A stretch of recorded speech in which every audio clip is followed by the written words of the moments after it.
Dear students, today I am going to explain Hess law of heat summation.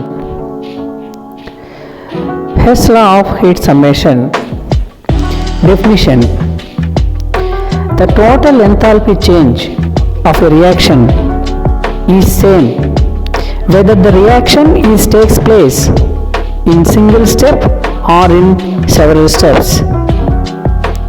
Explanation: consider a hypothetical reaction in which a substance A is converted into capital D by a single step or through three steps. In a multi-step reaction, B and C are intermediate which stable enough to be isolated. Here you can see the diagram. In a single step, A formed B. In that reaction, the released energy or absorbed energy is delta H. If this equation follows the different path in three steps, then A becomes B, B becomes C, and C becomes D. So this is multi-step reaction. If the reaction takes place in multi-step, then A gives rise to B, enthalpy change is delta H1, and B gives rise to C, delta H2 is the enthalpy change, and delta H3 when C form D. So according to Hess law, delta H is equal to delta H1 plus delta H2 plus delta H3. So here you can see the total enthalpy change is equal to sum of the enthalpy changes in multi-step reaction.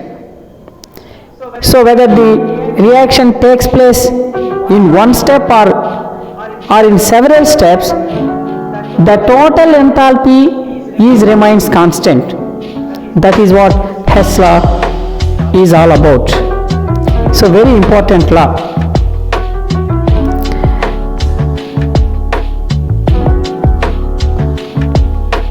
Example: Hess law can be verified from the formation of sodium carbonate by two ways.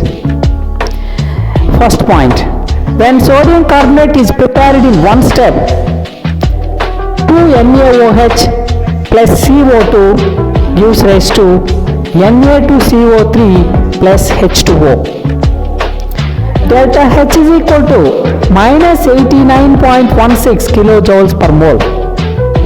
Here minus indicates this is released energy.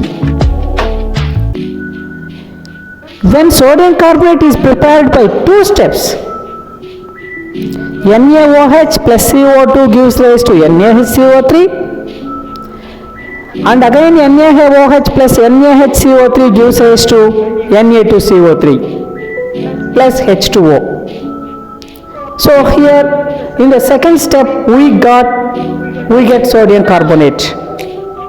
This is a multi-step reaction. Sodium carbonate is prepared in two steps in the second point. In the first point, sodium carbonate prepared directly in one step. According to Hess law, in the first single step, the released enthalpy or enthalpy change is 89.16 kilojoules per mole. Minus 89.16 kilojoules per mole. Here I can already told you minus will give you the indication that energy is released. And if you add these two, sum of the delta H1 and delta H2 is equals to delta H value according to Hess law. So therefore delta H is equal to delta H1 plus delta H2. Delta H1 value minus 48.06 in multi-layer step plus delta H2 is plus 81.002. If we add these two, we get minus 89.08 kilojoules per mole. Even though the reaction takes place in one step, the release enthalpy is minus 89.16, here minus 89.08. So all are similar charge, similar energy is released. So Hess law can be verified from this example. Thank you so much for watching.